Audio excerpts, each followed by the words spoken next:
the world.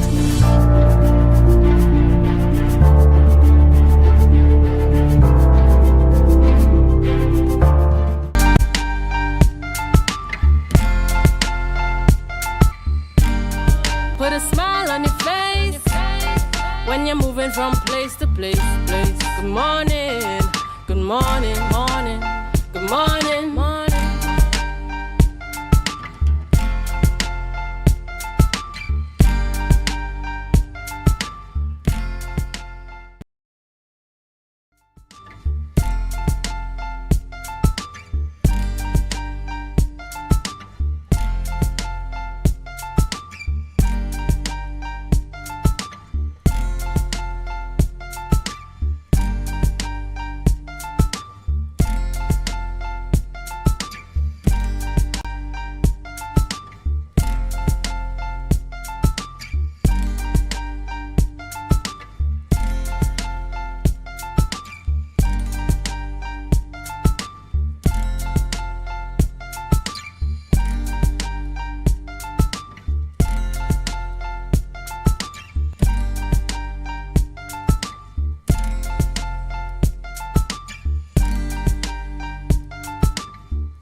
Good morning, beautiful Tobago, and welcome to Tobago Updates, your trusted source for news, conversation, and we're going to be having some exciting conversations this morning. I'm Nicole Williams-Wilson, and it is indeed a pleasure to be with you all today, Thursday, let me verify the date, 6th of August 2026. We're going to continue to have an excellent day. Thank you for making Tobago Updates your trusted source, and we're going to have a very interesting lineup this morning. But before we even do such, we have the news in 90 seconds, which is going to start now. Emergency services responded to multiple vehicular crashes in Tobago. Senior Superintendent Kirk gives an update on recent arson and burglary cases, and TUCO prepares for its executive election this Sunday. Your news in 90 seconds starts now for Thursday, August 6th, 2026. A string of vehicular accidents kept emergency personnel busy last night as they were on the scene following reports of 3-car collision west of the Signal Hill traffic lights near Moses Wrecking Service. In a separate vehicular accident reported near the Dwight York Stadium, emergency personnel and police were also on scene. Details regarding injuries remain preliminary as authorities continue to investigate the crash sites. Senior Superintendent Kirk addressed inquiries into ongoing investigations of the firebombing of Liz Williams' vehicle and the recent breaking at Aldi's supermarket, outlining that police are following up on a breaking lead in the firebombing case and are duly actively gathering useful leads without speculating in Aldi's supermarket recent suitcase robbery. Senior Superintendent Kirk urged members of the public to stay vigilant and share any verified information with law enforcement as inquiries proceed. More details to follow at 6:30. Finally, Tobago Unified Calypsonians Organization, Tobago Zone, is finalizing preparations for its upcoming executive elections scheduled for this Sunday, August 9th. Members across the island are expected to cast their ballots to select the leadership team that will steer the organization's cultural initiatives, artist representation, and upcoming Calypso season. Head over to our Facebook page now to vote on our daily social poll and tune in to Tobago Updates for a full newscast at 6:30 p.m. Thank you so much. We have a lot in the news, a lot going on, Tobago. But before we even start, talking about what we have in store for you this morning, it would be really remiss of me if I do not acknowledge some very special individuals who are celebrating their birthday today, August 6th, 2026. So we have the birthday celebrants coming up on screen. Blessed good morning to you. And we have on screen none other than Celeron Frederick. Blessed good morning to you, sir. I am hoping and declaring that your family treats you excellent today.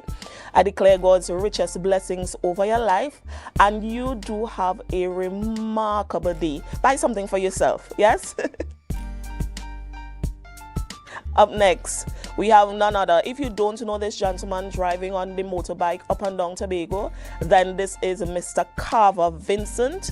Blessed good morning to you, sir, and happy birthday. I declare God's richest blessings over your life. I declare that you're going to have excellent strength, that God's peace that passeth all understanding will rest upon you, and that you would have a remarkable day, a remarkable week, because you're going to be celebrating for the entire week, and by extension a remarkable year. Happy birthday to you, Mr. Vincent. And ending up the celebrations this morning, we have none other than Miss Arlette Benoit Joseph. Blessed good morning to you. You are shining bright like a diamond. I declare God's blessings over your life. I declare that everything that you put your hands to, that it shall indeed be blessed. And you continue to have a remarkable day. Make sure and enjoy to the max. Yes. And I hope that your family treats you phenomenal this morning and for the rest of the day, and by extension the rest of the week. Happy birthday to you, Arlette. And we had 3 birthday celebrants. And for those of you who were unable to make it onto the show this morning as it relates to us wishing you happy birthday, I am now declaring a happy birthday to you. May God continue to bless you. May God continue to increase you phenomenally as you move forward this day and for the rest of the week and year. Thank you so much. At this time, we would have the rundown. So we would have an idea as it relates to what is in store for us. Joining us on set this morning, well, online, we have Zakia Uzoma Wadada, and she is the chairman of the Emancipation Support Committee. And we're going to be having a conversation about the emancipation celebrations and, things that are happening in this space as it relates to such. Also joining us on set is none other than 2 important individuals, Deborah Cook-Warner, district health visitor as it relates to baby-friendly coordinator, and Sherilla Joseph, and she's the neonatal nurse baby friendly hospital initiative trainer, and they are going to be talking about the annual family walk and breast feeding walk because we are indeed celebrating breastfeeding week. And then to round up the conversation this morning, we have Shania Musami, and she is going to be talking about sushi. Yes, so we have all about sushi, the sushi business, and oh yum yum. Yes, so this is our rundown for this morning, Tobago. I want you to stay tuned with us. You can follow us on Facebook, Instagram, and YouTube. Follow, like, and share. And as we continue this morning and we head to a break, I want you to share the live, share the live, share the live. We'll be right back.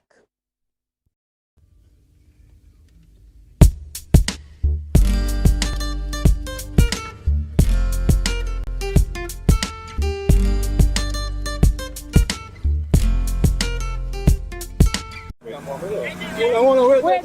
We are going. Airport. Come back this way.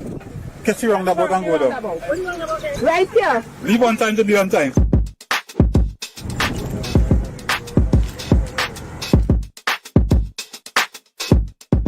Today we are here at the new A&R Robinson International Airport, and we are doing a simulation along with the Airport Authority and the TTPS to do some observation for the traffic plan that we have implemented for the opening of the new terminal building. So starting Wednesday, July 22nd, the Division of Public Infrastructure and Transportation along with the TTPS will be at this intersection, and we will be implementing a traffic plan. Just continue around the circle. What is important in this entire traffic arrangement is that if you are coming from Crown Point, you're coming from the west and you want to go further east than the airport terminal, we advise that you either use Milford Road, go onto Silk Cotton Trace, and use one of the side streets between Milford Road and Tobago Local Road. All traffic between Kilgwin Bay Road and Gaskin Road will be coming west only.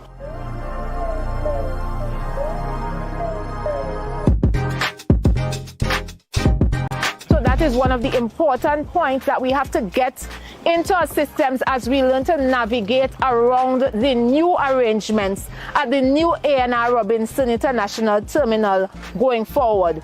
But we want to assure you that we will help you to get used to it. We will circulate information. We will be here at the intersections along with the police while you get used to the arrangements to assist you in circulating and to getting to where you need to go safely and quickly.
Put a smile on your face when you're moving from place to place. Good morning, good morning, morning, good morning, morning.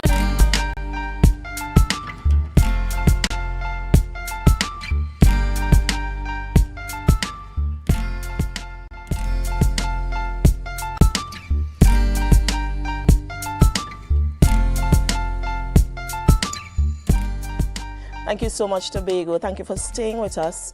And this morning, I told you that we're going to be having some interesting conversations. And we're going to be starting off with none other than Miss Zakia Uzoma Wadada, and she's the chairman of the Emancipation Support Committee. And we're going to be continuing. I know that we celebrated Emancipation Day, but as we continue to celebrate our rich history and cultural heritage, we want to have a conversation with Miss Wadada, and we're going to, be asking her the meaning of her name, because the names are really important. And we would see where names are not just names, but names signify a lot. So Ms. Wadada, are you online? Yes, I am. Good morning. It's to you. Good Yes, morning. It's my first time doing an interview with your station, and I'm really happy that you would have called and asked. Yes, thank you. It's Good a morning pleasure. to your listeners. It's a pleasure, Yes. pleasure to have you with us. Zakia, Yes. intelligent, name, Yes, meaning, that's yes. right. Okay, that's Uzoma, right. the You're right way. Yes? That's right. And Yes, your you're name, right. as it mentioned, because I'm thinking that you're the one that is going to, lead us as it relates to giving us, the important conversation about Emancipation Day and what it means to us as individuals, means to us as persons, yes? And I know we have a lot to talk about this morning, yes? You being the chairman of the Emancipation Support Committee, yes? So good morning to you Yes, again, I am. yes? So for viewers, who are not familiar with the work of the Emancipation Day Committee, tell us what is the the whole idea behind the committee. Okay, so the Emancipation Support Committee of Trinidad and Tobago was established in 1992. And the rationale for it was really to ensure that August 1st remained Emancipation Day, and that was the focus of August 1st in Trinidad and Tobago.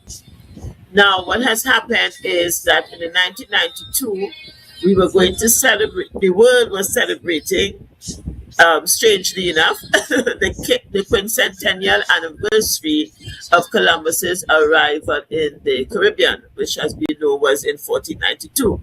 And even though we had in 1985 declared Emancipation Day as a public holiday, effective 1986. The challenge was that at some point in our history, I think somewhere in the early 90s, 19th century, August 1st was designated Columbus Day. I don't know if people remember that. Yes. But Columbus Day, yes, so everybody celebrated the arrival of Columbus on August 1st, strangely enough, even though that day was designated as Emancipation Day since 1834 when the proclamation was made. So in 1992, so there was a constant struggle even after the holiday was named, to make the focus of that day Emancipation Day. So there continued to be groups and communities that were celebrating Emancipation Day, but there was not a really big national celebration or focus on the day as Emancipation Day. So the Emancipation Support Committee, which was formed with a number of the various organizations who were convinced and committed to ensuring that August 1st was recognized, not only being designated as a public holiday, but that it was being recognized and that action was taken in that regard to ensure that the focus of August 1st was Emancipation Day. So the group felt threatened by the of this 500-year anniversary of the arrival, and had a fear that the focus again would have been on Columbus Day rather than August 1st, because people in society still kept celebrating Columbus Day even after it was designated August 1st, So that was the origin of the Emancipation Support Committee. So the organization continued to work towards improving the celebration and ensuring that it became a national celebration, and that Columbus Day will definitely become something of the past, and that our country would see August 1st as a date on which we celebrate this important milestone in our human existence, and in our own national history as well. So on August, so we continued to fight to grow the celebration, an event which happened, I think in 1996, we actually had the first nationwide celebration. We had communities from across the country and the island, Trinidad, came together.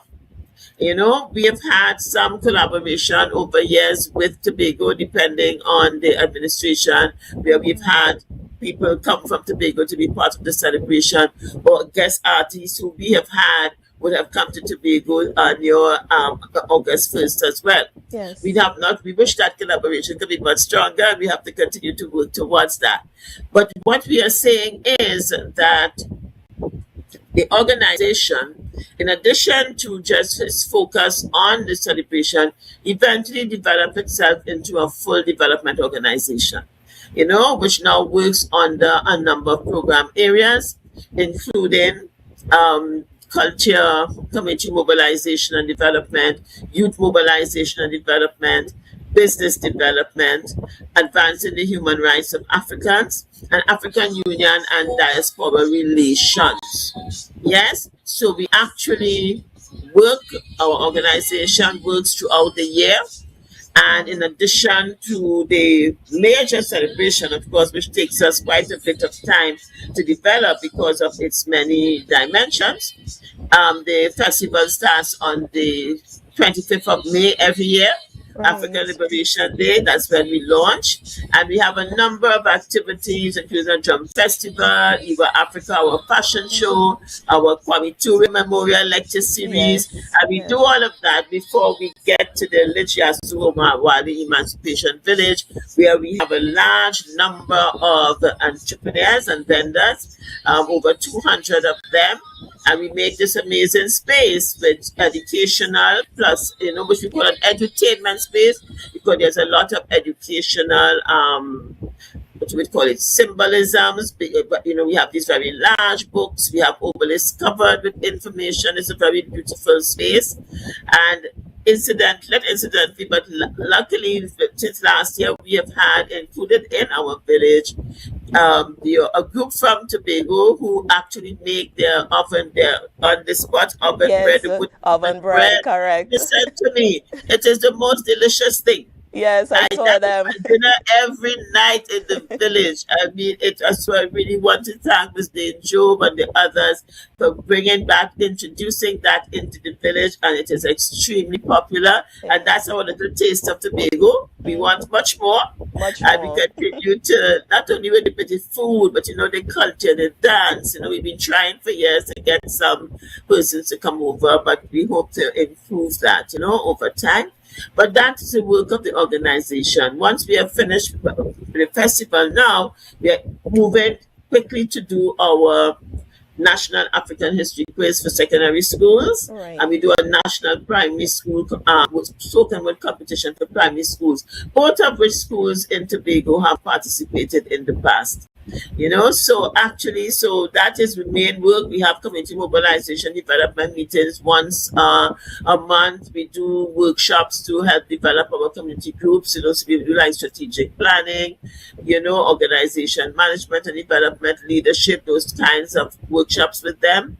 And then we also work with our entrepreneurs. Once a year, we also do a workshop for them.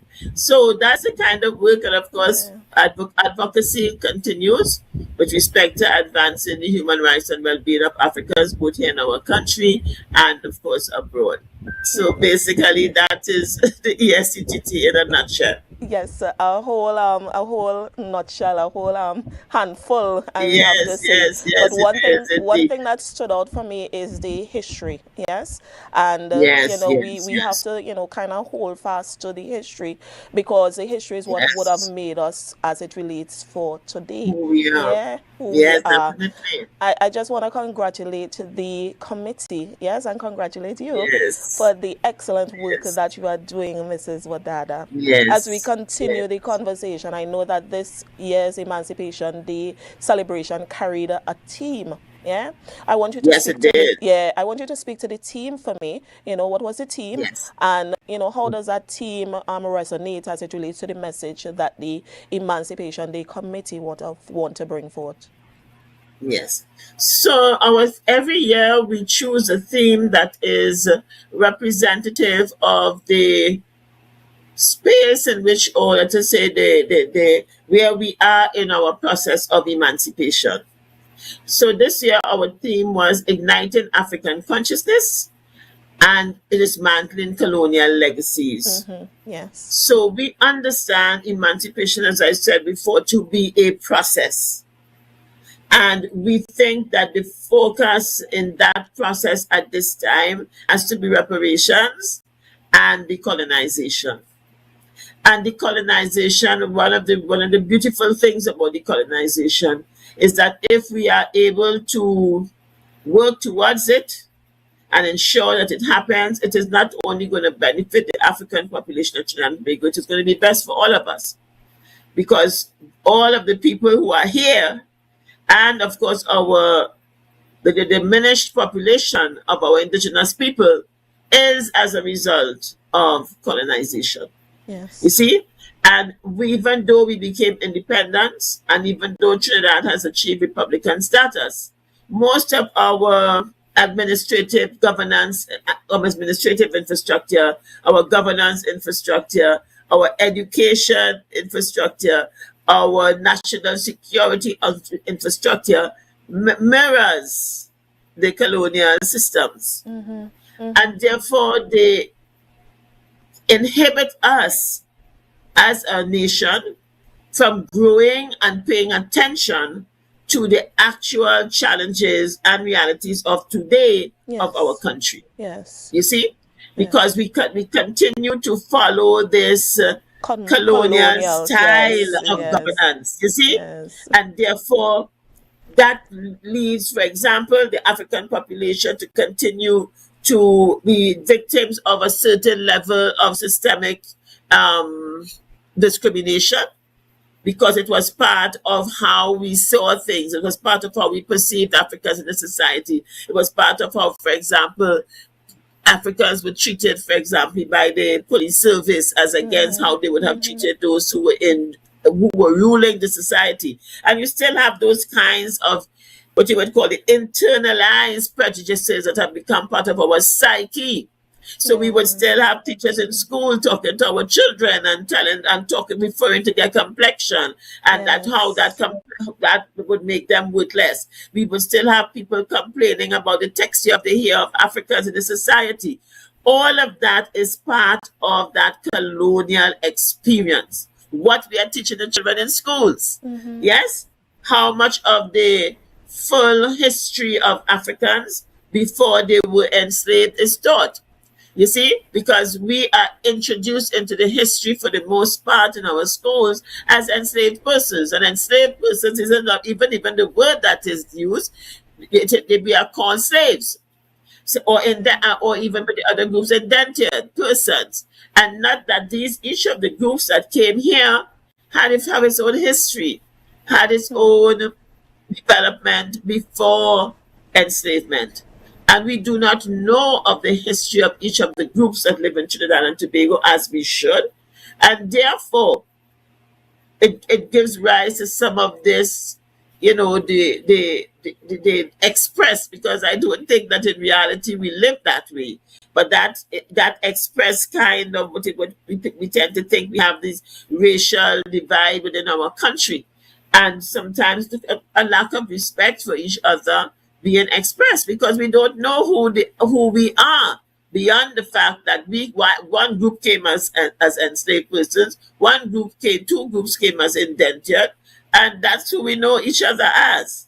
Not really understanding that each of us came from very great high empires and worlds that were organized in a particular way, already had their development path before it was interrupted by the Europeans through this process of colonization.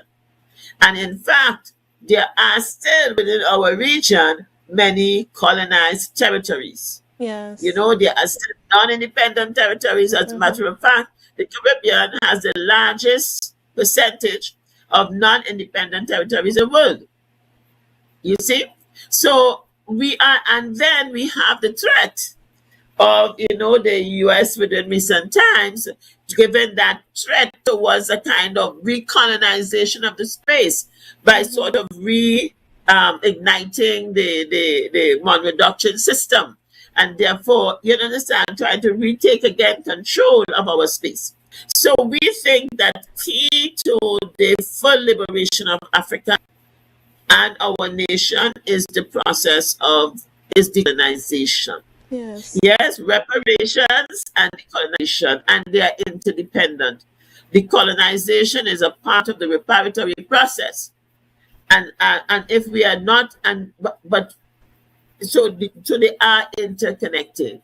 Yes, and that reparatory process is really part of ensuring the full liberation and equal rights and justice being delivered to all our people here in the Caribbean, and wherever Africans find themselves. Yes. Excellent conversation. One of the things that continue to stand out for me is that collaboration. You would have spoke heavily about it as it relates to collaboration between Trinidad and Tobago, so that we would have that, fortified, that strengthening. That's Yes, so it right. wouldn't just be Tobago, it wouldn't just be Trinidad. So, Mrs. Wadad, I'm Yes. opening an invitation to you. We want you over in Yes. Tobago. Yes, we want you to Okay, come and sit with us and have that conversation. Before we Yes. even wrap up the conversation, because we have to, take into consideration that we have some young ones coming up, and we want to make sure Yes. that they walk in the footstep, well, not even walk in our footstep, but to make sure that they, walk even greater and do greater That's leaps right. and bounds. I want you to speak to the young Definitely. persons this morning as it relates to, Yes. encouraging them and allowing them to understand who they are and the impact Yes. that they can make in society. Yeah. That's right. I want them to understand that amazing things were Yes. done by Africans without all of the tools that they have. You Right. know, Yes. Marcus Garvey was able to launch an international Pan-African movement with no internet, no mobile phones, just with people connecting with each other, sharing the same goal, and continuing to connect. We've had great people such as C.L.R. James, Kwame Ture, and it is good for us to know that this year, as part of our festival, young Kwame Ture, because he was a revolutionary as a young person, and we were able to rename the street on which he was Yes. born, Kwame Oxford Ture Street. Street, this Yes. year, Oxford Yes. Street, Yes. that is such a powerful thing. But all our revolutionaries, C.L.R. James, George Padmore, Henry Sylvester Williams, they're all from Trinidad and Tobago, and they all made significant strides with respect to the struggle for the liberation of Africans as young persons. And they did that without mobile phones and internet and the kind of access that we have to information and connectivity today. So I just want our young people to understand that they too have a role in ensuring the full young Africans I'm speaking to, particularly at this time. You have a role too in continuing the full and complete liberation of Africans. Know your history, my young children, my young brothers and sisters. Learn your history. If you know your history, then you are able to fortify yourself and know how to respond in the current environment in which you find yourself. Also, always strive to be part of some organization. Try to organize yourselves, so that you can have that consciousness and that strength together, because unity is strength. Unity is what gives you the power.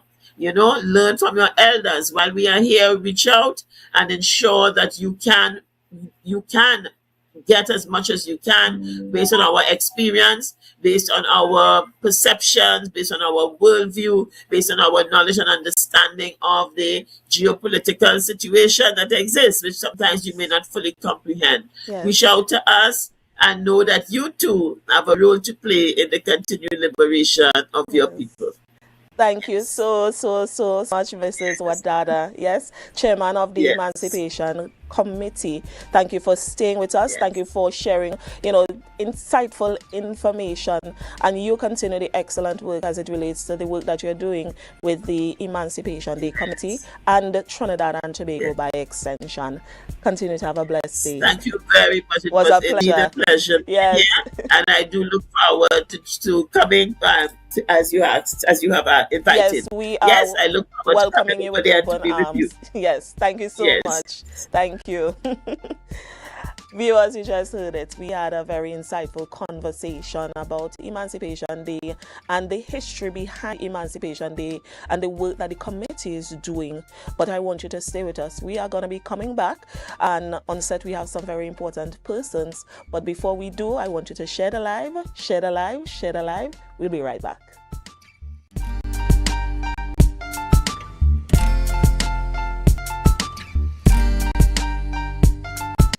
Coconut's Cafe, the buffet restaurant that specializes in all your tasty local dishes. For breakfast and for lunch. Breakfast includes coconut bake and sada roti, served with chokers, bull joil, and sausages in tomato sauce. Not forgetting beef and cheese pies, shepherd's pie, macaroni pie, and rice in various styles. Meat served in a variety of flavors, garden salads, and pasta salads.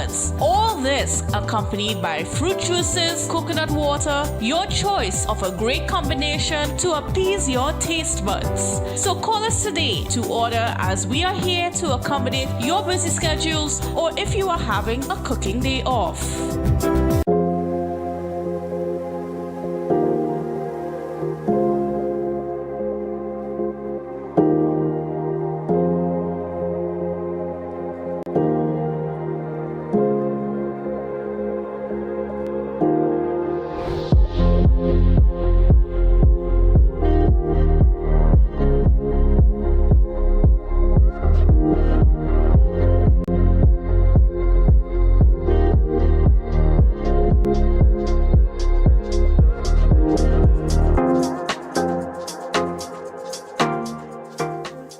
On the 9th of August, we'll be having our first annual 5K, and it's not just a 5K, it's a book drive, and it starts at 6 a.m. Registration starts at 5 a.m. This is your opportunity to start that exercise journey. Come, dust out that shoes, pull out that jersey. Let's start that exercise journey. From this book drive, we'll be able to provide books and stationery to all the needy people within the Scarborough-Mongrace district. So if you have any extra stationaries, book, pens, pencils, bring it. We'll be meeting right here at the Hugh Donaldson Recreational Ground, formerly known as the Mongrace Recreational Ground. Come and support this initiative.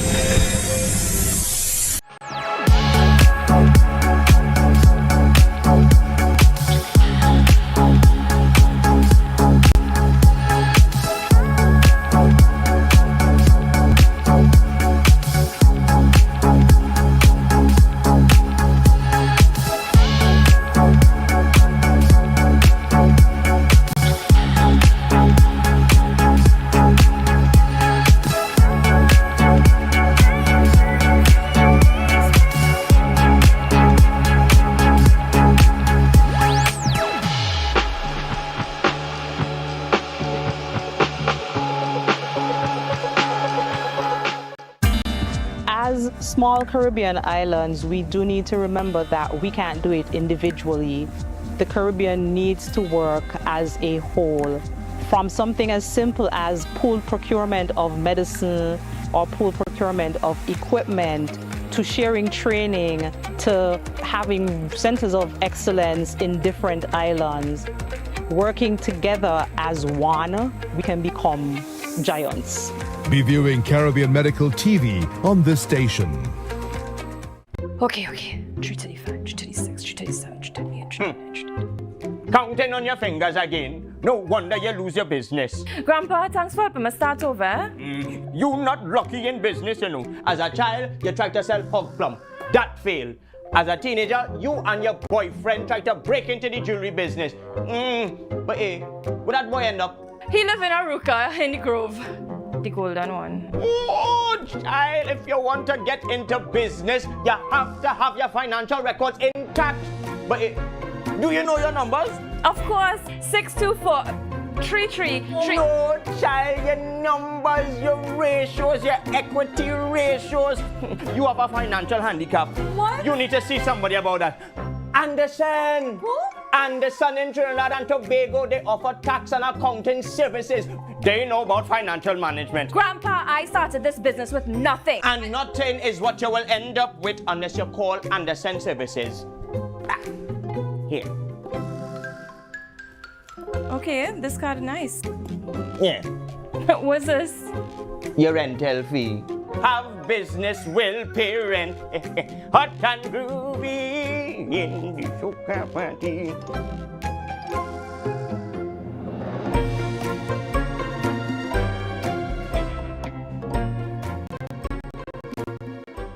The Caribbean is more than just a play. It's a spirit, resilient, vibrant, and full of possibility.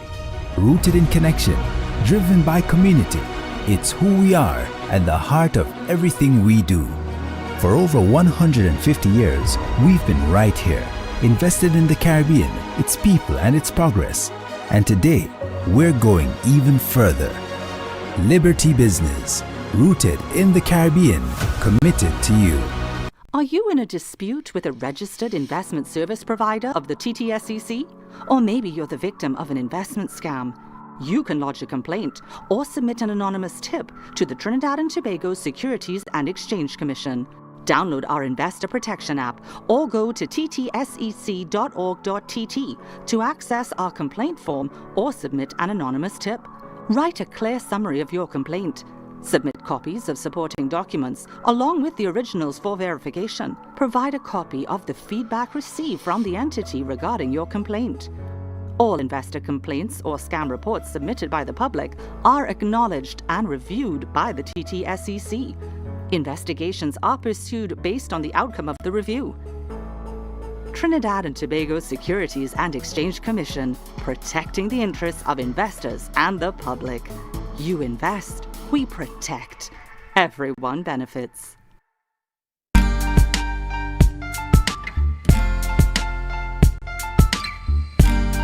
Put a smile on your face when you're moving from place to place. Good morning, good morning, morning, good morning, morning.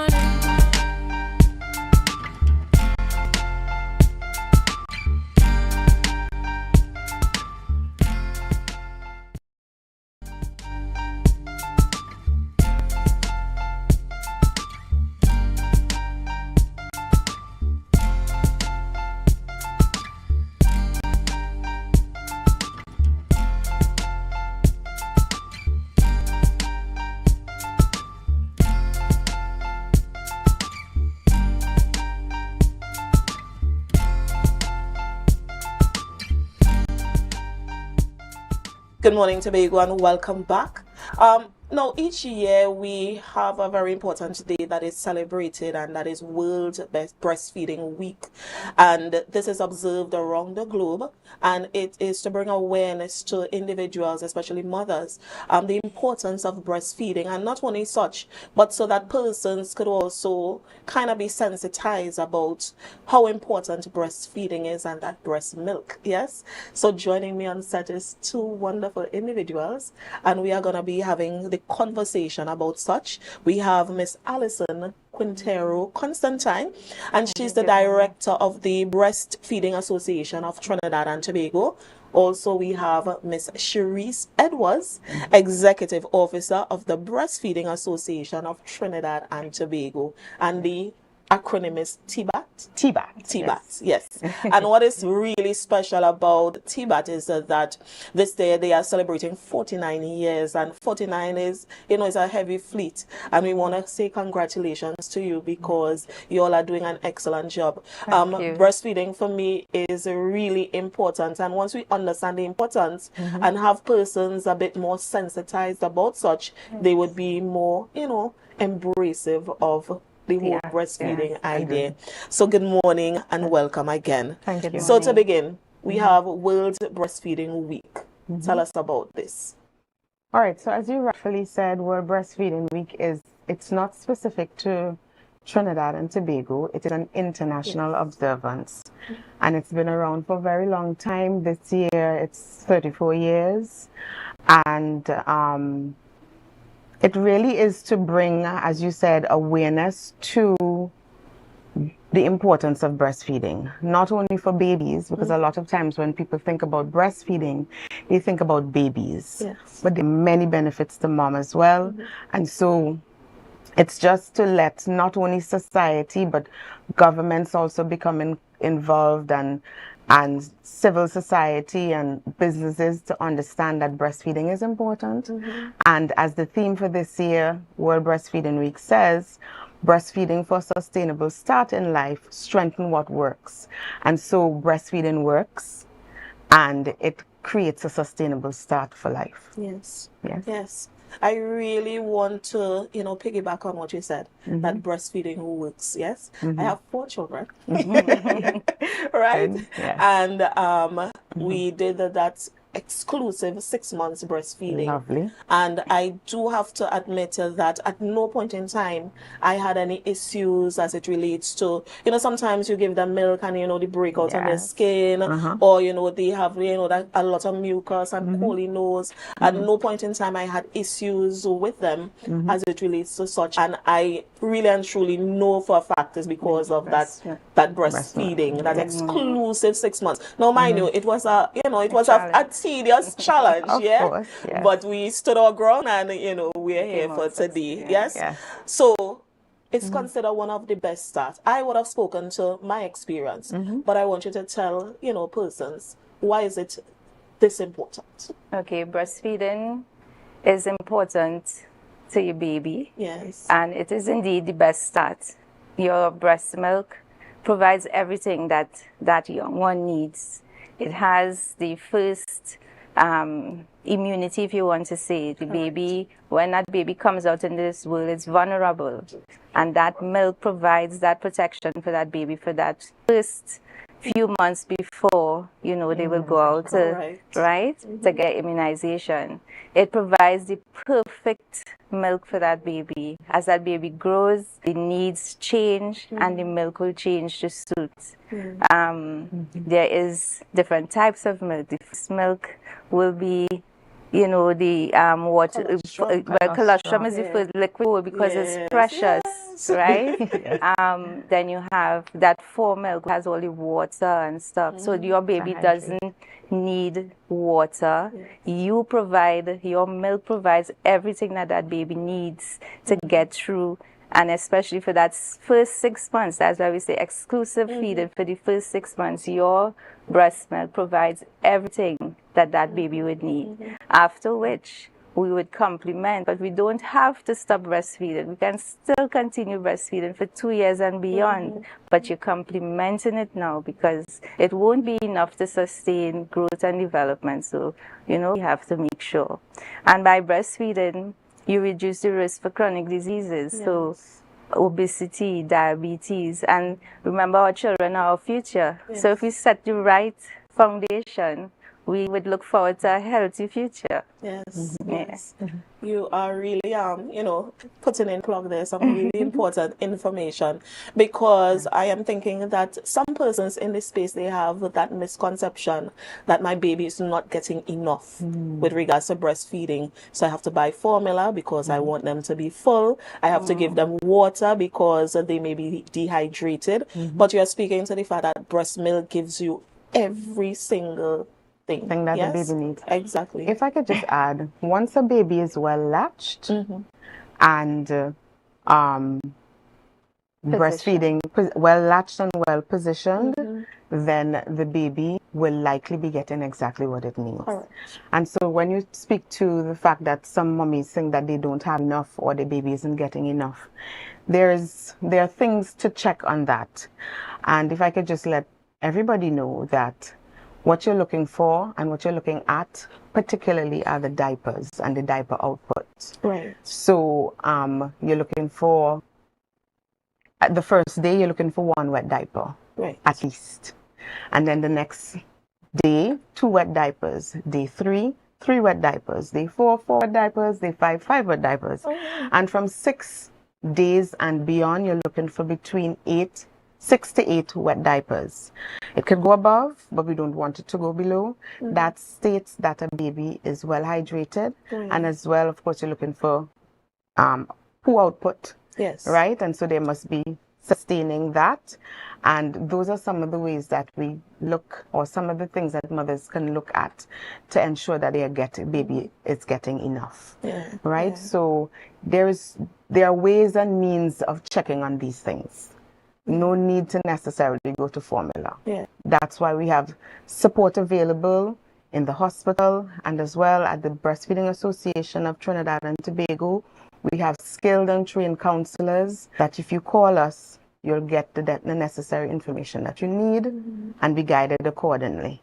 You really spoke to the fact, because I know that there are some mothers out there who may be experiencing difficulties, difficulties with regards to the latching, difficulties with regards to, you know, not being able, some say they're not being able to produce breast milk. In situations like that, how can persons get the assistance needed? Right. So as I mentioned before, in Trinidad and Tobago, you have almost all of the public hospitals that are baby friendly, right? And they have the BFHI accreditation, which means you can get skilled help in the hospital. After you leave, there are various groups connected to the hospital that you can contact for assistance with breastfeeding. And there's also the Breastfeeding Association of Trinidad and Tobago. We have skilled and dedicated counselors, breastfeeding counselors. Mothers can call, connect with us, ask any questions you have. If you need practical assistance with latching, we are available to mothers. We can assist, we look, we adjust, we take baby, we put baby onto the breast, we help mothers. And I think that's what certain mothers need. Support. They need that added support. I really want to thank you all But before we, can wrap up the conversation, we have something very important coming up. Yes. Yeah. So I want you to speak to, the breastfeeding walk. Right. Okay. So this is World Breastfeeding Week, as you know, 1st to the 7th of August. And we are having a walk on Saturday. It's an annual family walk celebrating World Breastfeeding Week. And of course, it's celebrating all things breastfeeding. And the walk registration begins at 6 o'clock. And the walk begins at 6:30. And the walk will start at the Scarborough Library facility. Yes. There is a route that we will take, and then it returns to the library for breakfast. And then, of course, we'll have our program. Yes. Not giving all away, because we have two other important persons coming to speak to such as well. Yes. I really want to say thank you.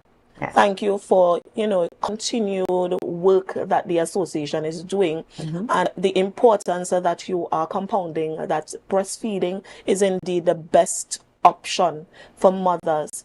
And we are hoping that, even as mothers to work, that they would be able to get that added support so that they would be able to, do what they have to do and continue along. Yes. Thank you to the association. Yes. Continued blessings over you all and continued strength. Thank you. Thank you for joining us. Yes, it was a pleasure.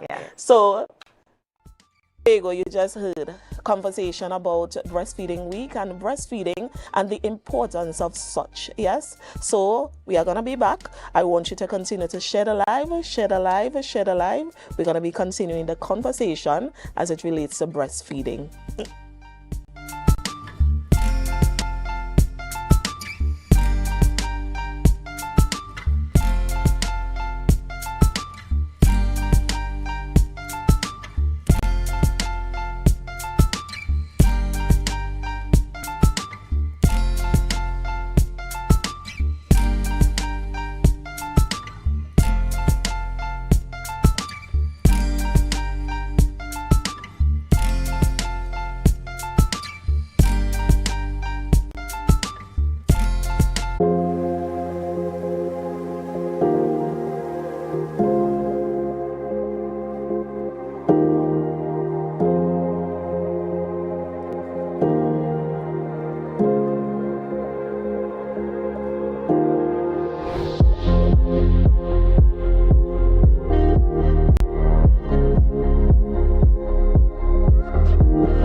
Cafe, the buffet restaurant that specializes in all your tasty local dishes. For breakfast and for lunch. Breakfast includes coconut bake and sada roti, served with chokers, bull joil, and sausages in tomato sauce. Not forgetting beef and cheese pies, shepherd's pie, macaroni pie, and rice in various styles. Meat served in a variety of flavors, garden salads, and pasta salads. All this accompanied by fruit juices, coconut water, your choice of a great combination to appease your taste buds. So call us today to order, as we are here to accommodate your busy schedules or if you are having a cooking day off.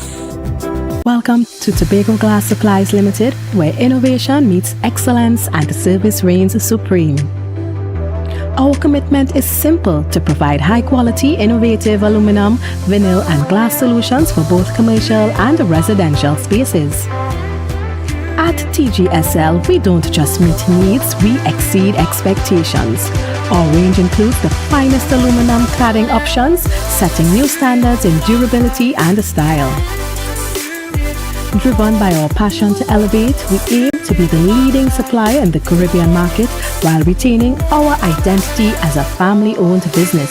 Because at Tobago Glass Supplies Limited, it's not just about products. It's about relationships, it's about you. Innovation, quality, service. That's Tobago Glass Supplies Limited.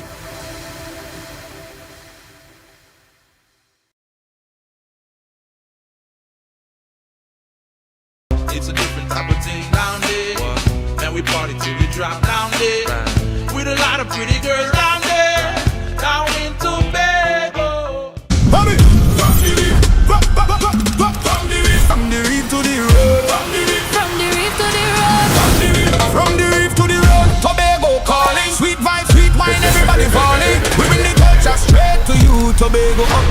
keeping it true. Oh gosh, Tobago updates on the screen. Here we go. You're home for October Carnival show. From the big stage shine to the road line, we bring Tobago to the world in real time. Tobago updates. Tobago updates. Carnival 2026. We set the pace, pace, pace, pace. Wave your flag anywhere you're there. Anywhere. Island love trimming all around you. Yeah. Big thing lock on for the rhythm start. Tobago updates, Caribbean art, Caribbean art, art, art, art.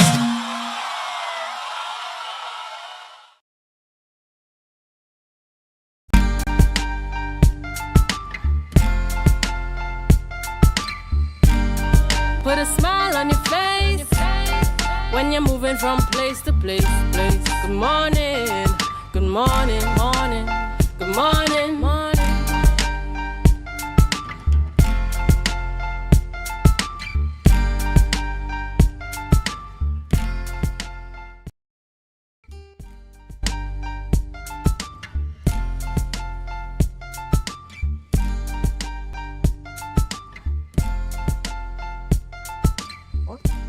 Good morning again, Tobago, and welcome back. Thank you for staying with us, and thank you for making Tobago Updates your #1 choice. As we continue having some important conversation about our breastfeeding week and celebration of World Breastfeeding Day, and we also have the annual family walk coming up. On set joining us is Mrs. Deborah Cookwarner, and she's a district health visitor, baby friendly coordinator, and also joining me on set is Sharilla Joseph. Good morning. Good morning. I have to put in a plug there, one of my past students, yes? And she's the neonatal nurse baby in the Friendly Hospital Initiative trainer. And we are hearing an important word, baby friendly initiative. So I want you to speak to that baby friendly initiative before we even jump into the whole topic of breastfeeding. Okay, so good morning, everyone. Good morning. So I am going to speak a little bit about the Baby Friendly Hospital Initiative. And the Baby Friendly Hospital Initiative is a global initiative that was introduced by WHO and PAHO in order to make hospitals baby friendly. Right, so it utilizes the 10 steps to successful breastfeeding to implement and sets as a framework that will guide hospitals and make them baby friendly accredited. Yes. Right, so it follows 10 steps. So it looks at policies, it looks at antenatal care, it looks at initiation of breastfeeding, it looks at educating our staff, it looks at support systems, and a host of other things that it looks at in order to ensure that mothers are well prepped to exclusively breastfeed their babies. Yeah, and you speak to exclusively breastfeeding, and I know we would have had a conversation with the Breastfeeding Association. That exclusive breastfeeding, what does it mean? So exclusive breastfeeding means that a mother will be giving the baby breast milk only for 6 months. And when we say breast milk only, they're not going to be giving the baby any water. They're not going to be giving the baby any gripe water. They're not going to be giving them any pumpkin flour. Nothing at all. They will be giving them more than the breast milk, because the breast milk is ideal nutrition. So it has the adequate amount of water and the nutrients that the baby will require as they grow in life. Yeah, excellent.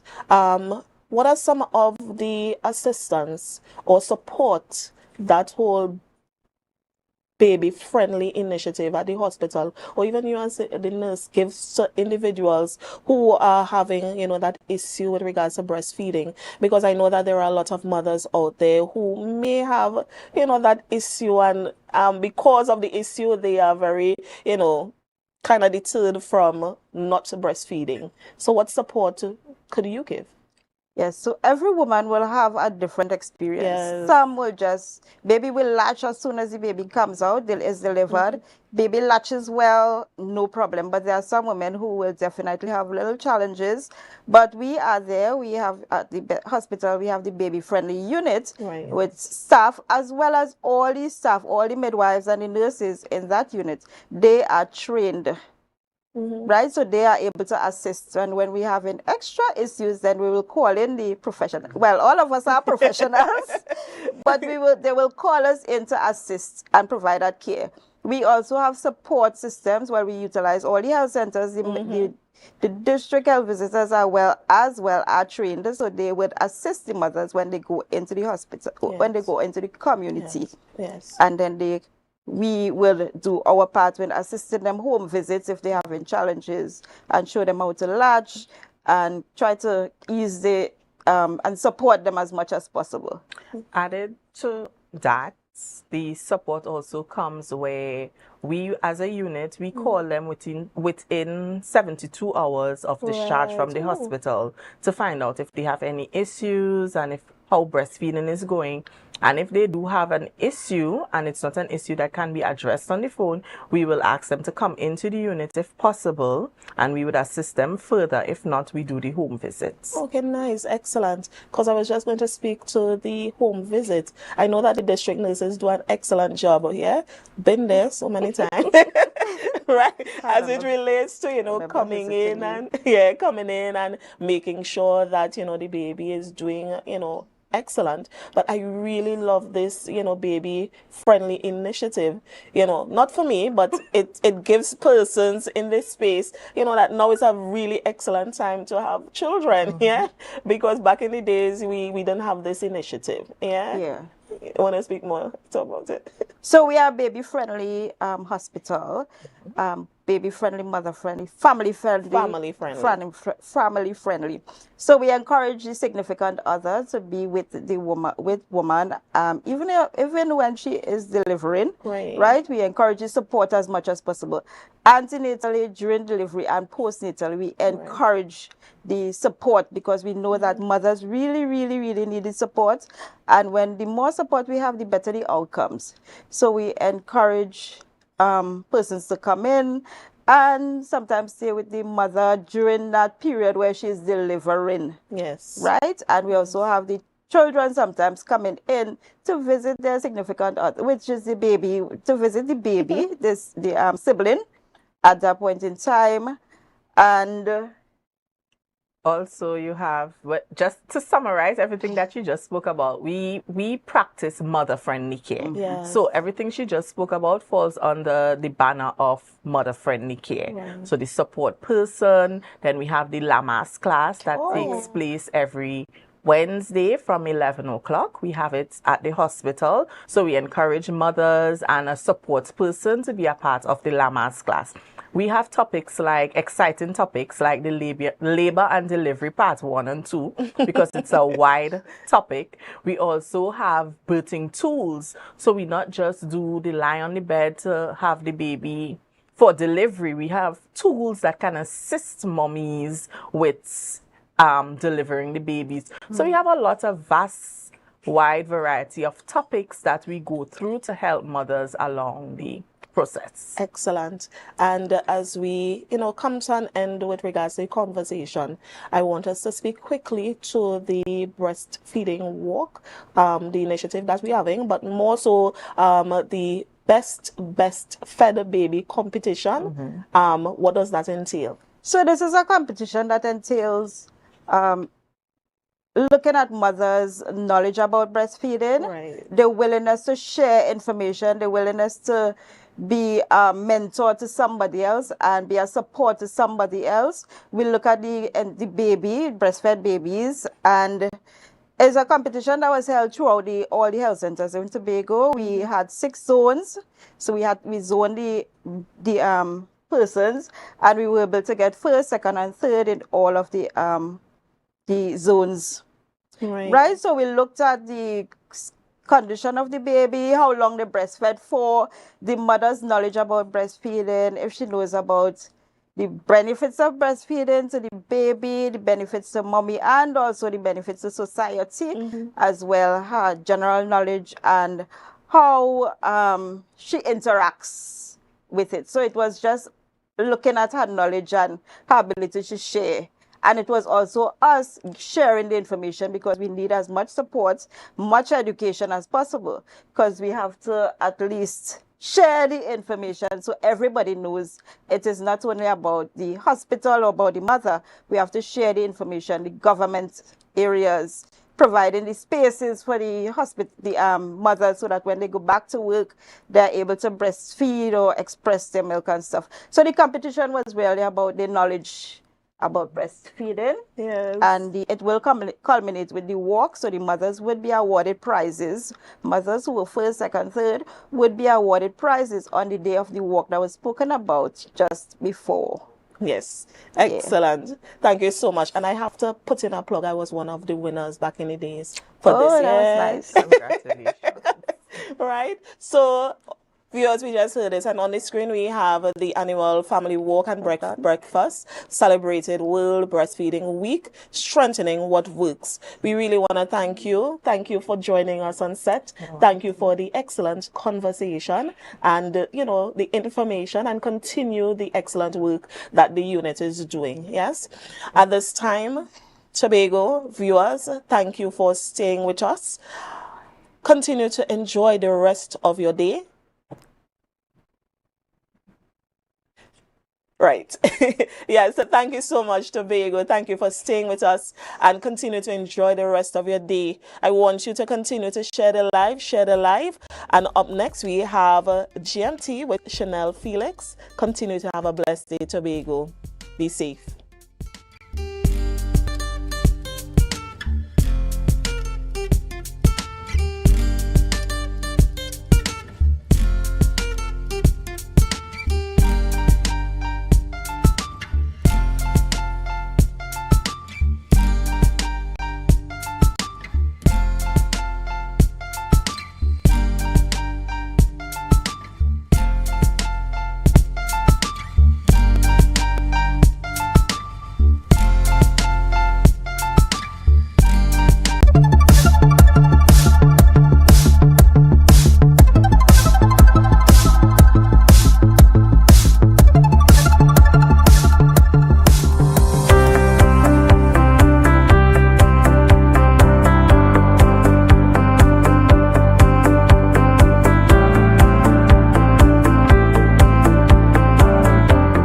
I was pleased to see that they gave a holistic approach. Indeed, the term holistic wellness came up, and they were able to touch on the financial aspect. They were able to speak about spiritual wellness, something that sometimes people don't even consider, and even stress in the workplace, because many times people are under stress and they may not realize it. It was a much needed opportunity. And what I would like to see going forward is that, you know, more staff are privileged with the opportunity, with the information that was provided today. I don't think that it should be limited to a selective few then. This was too good. The information, you know, is relevant. Our department is a department that's on the ground. From myself to my entire team, we are on the ground. We are faced with ground issues. We are faced with real issues. All our clients that come in. Now, we have clients that come in that we can help, and then there are others that we advise. We take everything. Then we look at what's happening in the world, Trinidad and Tobago. We see the tension, we look at our own colleagues, our own friends, the things that they are going through. So our topics, it comes from the people. It comes from the International Labour Organization. It comes from our stakeholder partners, Ministry of Labour, NDD, CS. So it comes all around. And what we look at what is happening now, what is affecting our people now, and that's what we try to tap into. That's why we try to find people that could speak to those areas and give our people the help and the attention. The hope would be that persons who attended would also share this information with their colleagues. I think it should be extended even to other departments as time goes along. I want to thank the Department of Labour for providing this opportunity, because I will say it's an opportunity for me today. And I hope that I'll be able to relay the information to my work colleagues so that we could help foster a positive and healthy work environment.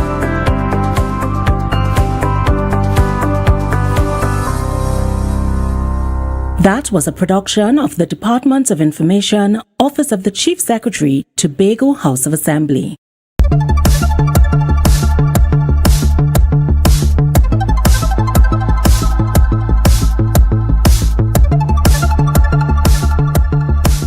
Congratulations, you're in the glory of God.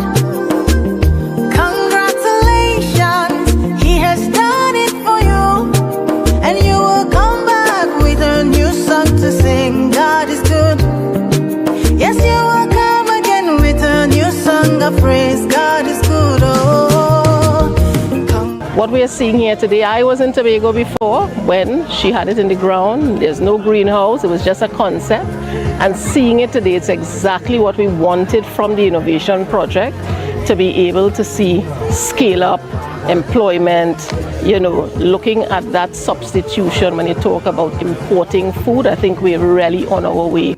The owner of PEB's Prosperous Hands actually did approach the Business Development Unit for a loan.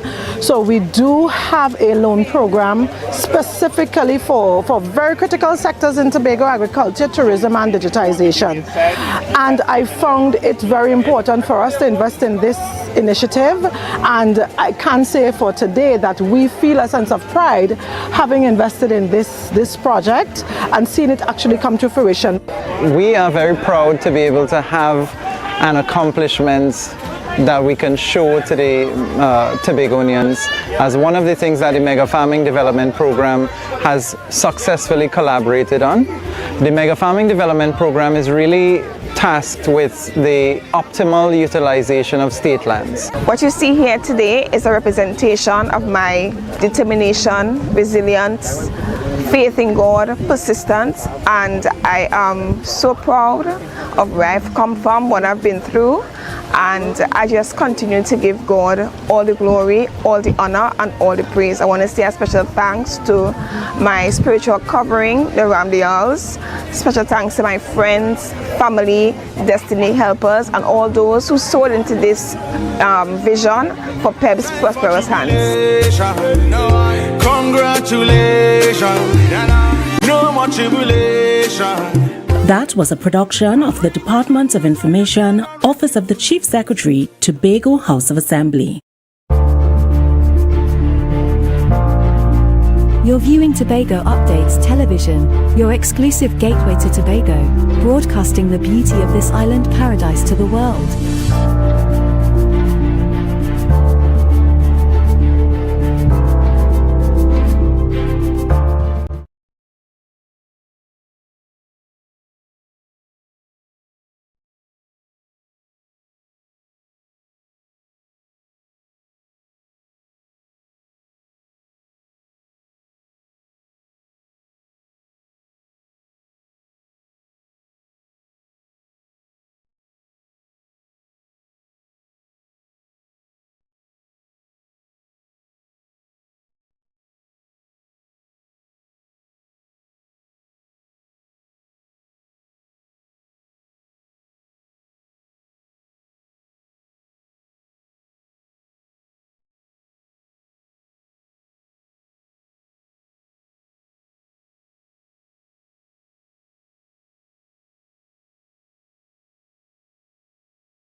17-year-old sixth form student Shania Phillip of Sal Hill Secondary School was declared Tobago's 2026 Junior Secretary of Tourism following an outstanding performance during this year's Tobago Tourism Youth Congress. To sustainably transform our human capital, we must deploy blockchain micro-credentialing, immersive virtual reality learning hubs, and AI-powered intelligence platforms.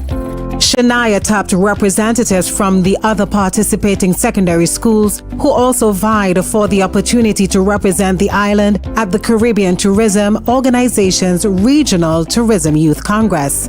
Jola Clinton of Bishop's High School, Tobago secured second place, while Alikia Patterson of Speyside Secondary School placed third.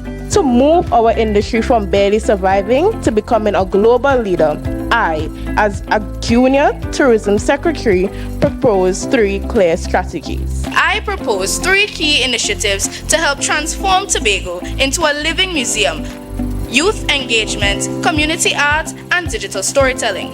First, schools across Tobago can adopt nearby heritage sites. This will allow students to actively participate in preserving local history while developing a deeper connection to their communities. The Tobago Tourism Youth Congress is a flagship initiative of the Division of Tourism, Antiquities and Creative Industries. Today is certainly much more than a competition. It's about leadership, critical thinking, confidence, and innovation. It's about giving young people a platform to express their perspectives on tourism and demonstrate their potential as future leaders of Tobago. Today, we witness young people engaging in important questions about tourism, sustainability, innovation, and the future of our destination. And as we await the announcement of this morning's results, I want every participant to understand something very important. Your greatest achievement today is not simply the prize you would win in a few moments. Your greatest achievement is that you have accepted the responsibility to represent your school, to share your ideas, and to contribute to a conversation that matters. In an emotional farewell as the former Tobago Junior Tourism Secretary, Jolie St. John shared some words of encouragement for the would-be newly elected Junior Tourism Secretary 2026. To the incoming Junior Secretary of Tourism, cherish this opportunity. The title itself is important, but the experiences, relationships, and the lessons that come with it are even more valuable. Do not be afraid to respectfully challenge boundaries and ask difficult questions. Some of the opportunities will come to you, but others you must create yourself. The impact you will make will not solely be measured by the events you attend, the photo op moments, and the titles you earn, but by the lives you touch, the footprints you leave behind.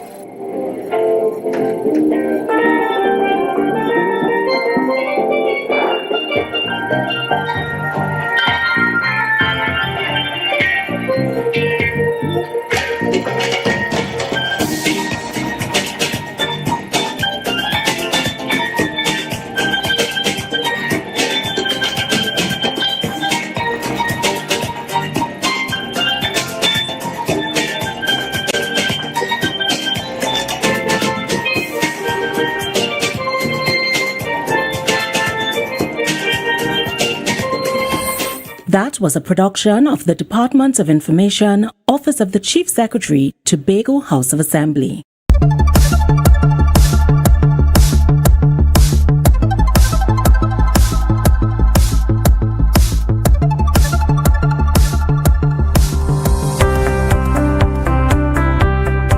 It's really a pleasure to welcome all of you to the orientation ceremony for the Tobago Regional Health Authority's 2026 Student Internship Program. This is in fact our 4th annual internship program, and each year it continues to grow in significance.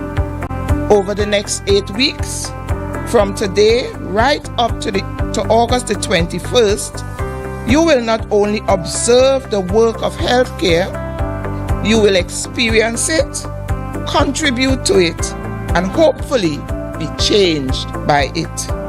1. Don't.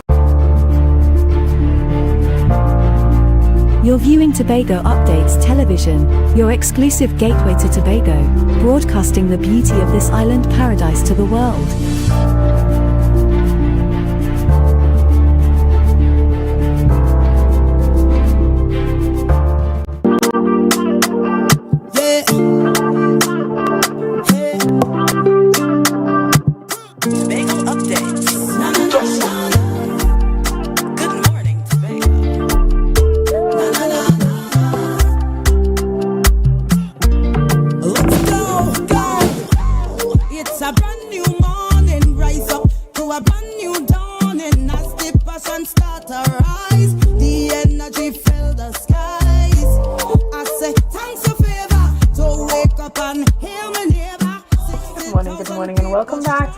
Tobago right here on Tobago Updates, ladies and gentlemen. I am your host, Chanel Felix.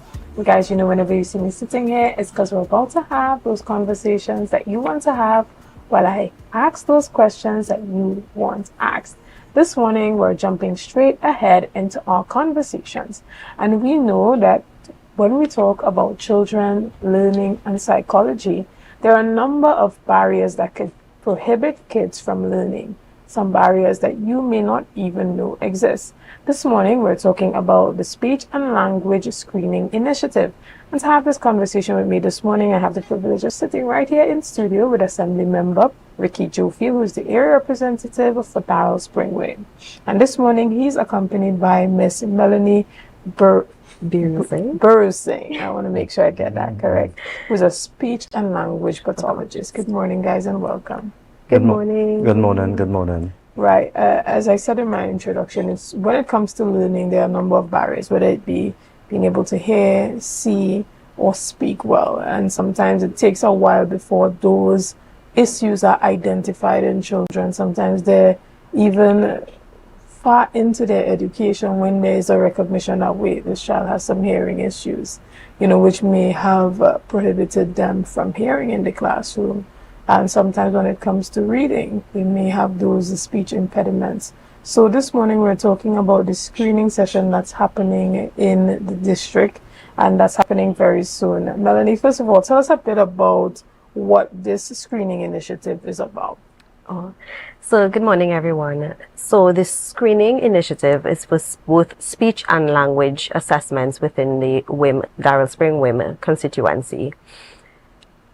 You're a Tobagonian and you wonder, what can I do to give back to my community? What can I do to give back to Tobago?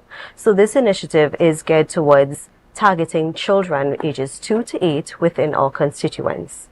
Reached out to my area representative and he was elated to start this initiative within our district.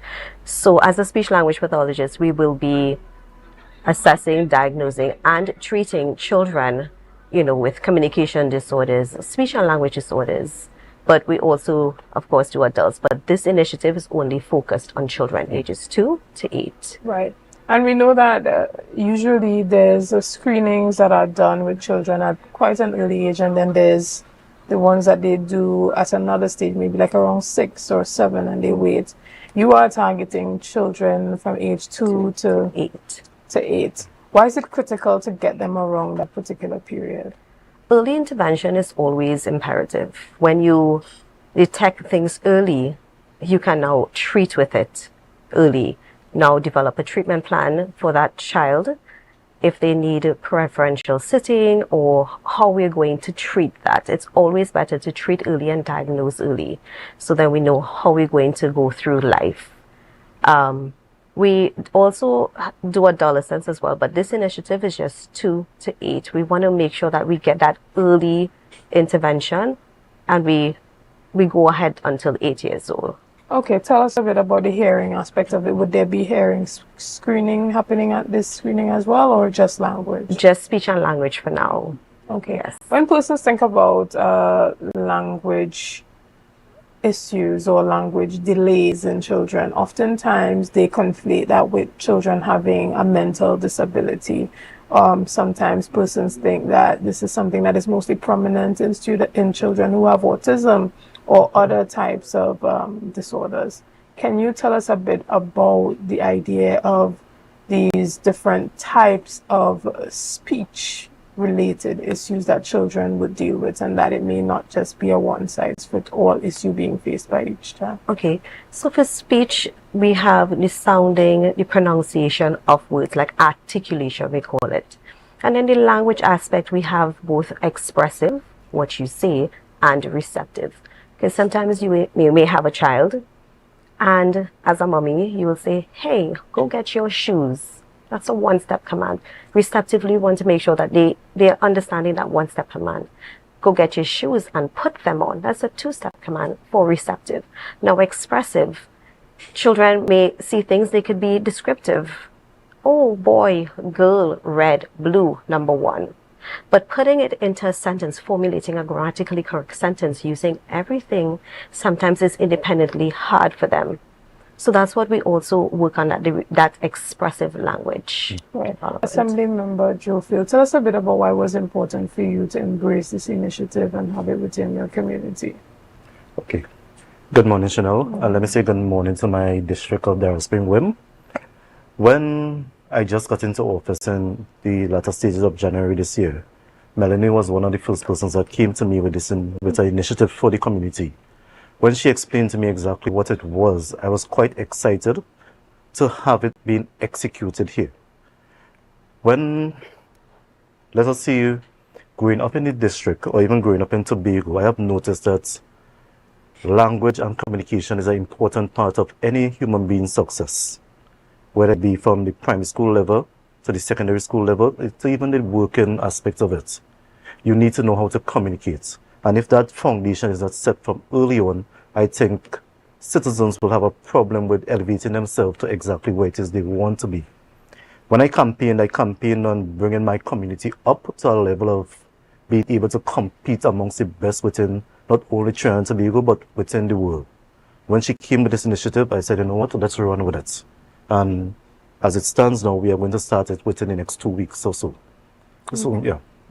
So tell us exactly what you're looking at, or how do you test speech and language? Okay, so we have different assessments that we will be using. And of course, we have the assessments geared towards different age groups. So when you register, we have a Google form that we will be registering, putting it out onto the public with the flyer. So you register and you put all your information in there. So we know, okay, we have 6 kids that are coming, 2-year-old, 5-year-old, 8-year-old. So we know the assessment tools that we will be using on the day of. Understood. Are you also open to children with autism, as I can I hint to as well, because we know that they often are non-verbal. So if persons have kids that are autistic who they've recognized a delay in their speech, can they also come along to it? Is it only for members of your district, or is it open to the entire Tobago? No, well, let us first see. We are part of Tobago. Right. So it's not only for my district. If there are members within the wider part of Tobago that would like to bring their kids, we will welcome them. Any initiative that I will be doing is not only for my district. As I said, it is important to bring Tobago up to a greater standard, not only the district of Darrell Spring Wim. So yes, others are also welcome. Understood. And for children, we also at this initiative, we'll be giving at-home tips and tricks, what you can do for your child. It's going to be a very one-on-one personalized setting.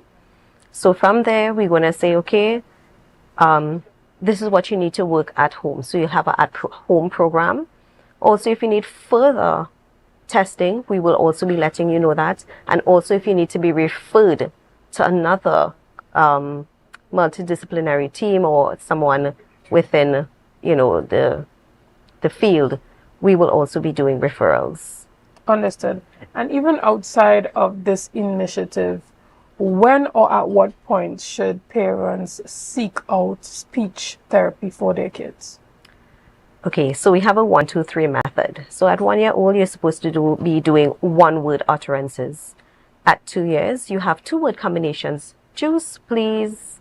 And at 3 years old, you have a 3-word combination. Mommy, juice, please. My speech voice is coming out. But you want to make sure that your child is always doing meeting those developmental milestones. You could always look it up. You could ask your pediatrician to let you know, hey, is my child hitting all the developmental milestones? Are they doing this? Are they doing that? And as a parent as well, you should take the initiative. Seeing that we are also in July, August vacation, we should not stop our kids from reading. Reading is imperative in our child's daily life. Hearing them, they describing words, asking them WH question, what are they doing? Why do you think this is happening? It's also important so you have them think on the spot, use that little initiative that they have, or just using that descriptive language that you may have. So we want to encourage also reading as well. Understood. Tell us a bit about parents understanding the individual development as opposed to hitting developmental milestones, because there's parents who will say, well, my child is this age and I don't see them doing this yet, I don't see them doing this yet, I don't see them doing this. So how do you differentiate between when a child should hit their milestones versus allowing them to develop at their own pace? That's a tricky question. So yes, we have clinically, you have developmental milestones that you should, you want your kid to reach. Now, if you find as a parent that they're not reaching it, then you may want to tackle back a little bit, look at your environment, look at what we are doing even as a parent, because screen time, not all screen time is bad time, but look at how we are interacting with our children. Are we having conversations with our children? Hey, Johnny, how was school today? Did you eat lunch? What did you have for lunch?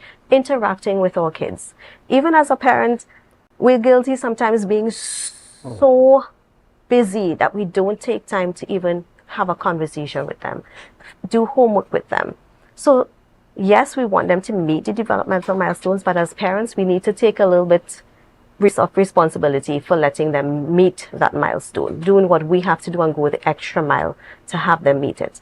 Now, if we're trying and nothing is there, then you may want to seek other help, additional help for kids. Understood. So tell us a bit about when this workshop would be happening. Is it one day? Is it multiple days? The location and the date? 15th and the 22nd. Yeah, so it will be on the 15th, on the weekends, Saturday the 15th, and Saturday the 22nd of August at the Scarborough Library. Okay, right. So there's 2 days. Are you separating the age groups? Or anyone? Actually, no. It's open to the age groups from 2 to 8. As we said, this is just the beginning of the whole engagement. It's just for 2 days for now, but as the needs arise, we will go forward and see how best we can expand it. But for now, we just started off on 2 days, which will be as we said, on the 15th and the 22nd of August. Okay, Melanie, can persons walk in or should they pre-register to be a part of this? We will greatly appreciate if we could pre-register, of course, but we are also welcoming walk-ins. It will be from 9 a.m. to 2 p.m. at the Scarborough Library. The flyer will be posted on Mr. Jofield's district page as well as other pages. Excellent. I want to thank you guys so much for being here this morning, and we look forward to the success of this speech and language screening initiative, and we hope that there's a long-term benefit to the learning of Tobago's children. Ladies and gentlemen, we're going to take a quick break right here, and we'll be back after this. See you soon.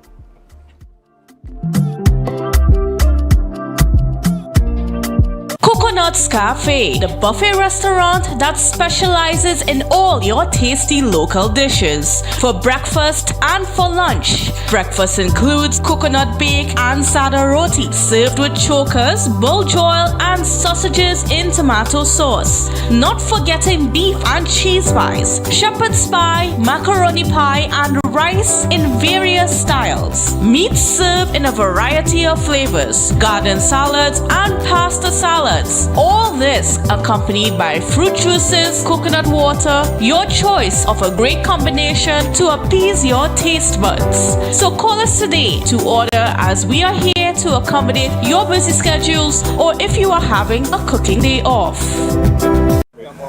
Wait. Where are you going? Airport. Come back this way. Catch you roundabout and go down. What do you know about this? Right here. Leave on time to be on time.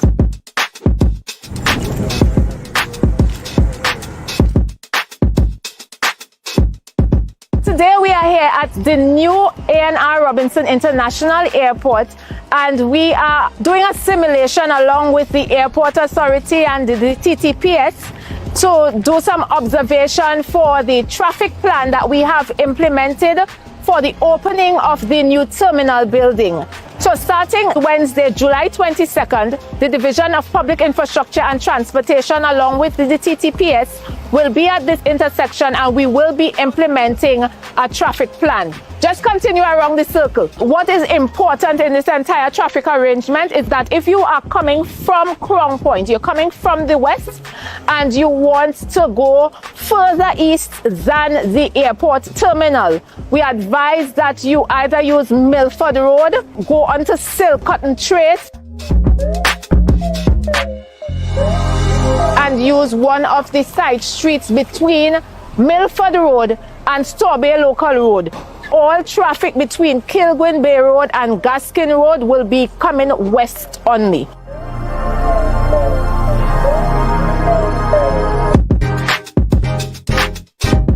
So that is one of the important points that we have to get into our systems as we learn to navigate around the new arrangements at the new A&R Robinson International Terminal going forward. But we want to assure you that we will help you to get used to it. We will circulate information. We will be here at the intersections along with the police while you get used to the arrangement to assist you in circulating and to getting to where you need to go safely and quickly.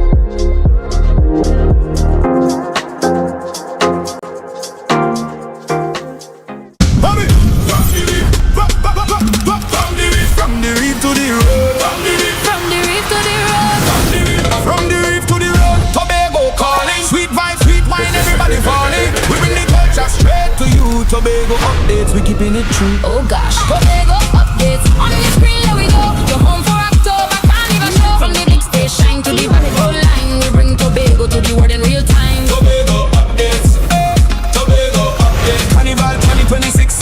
We set the pace. Wave your flag anywhere you're there. Anywhere. Island love trimming all around you. Yeah. Big thing long on for the rhythm start. Tobago updates, Caribbean art.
Good morning, Tobago, right here on Tobago Updates.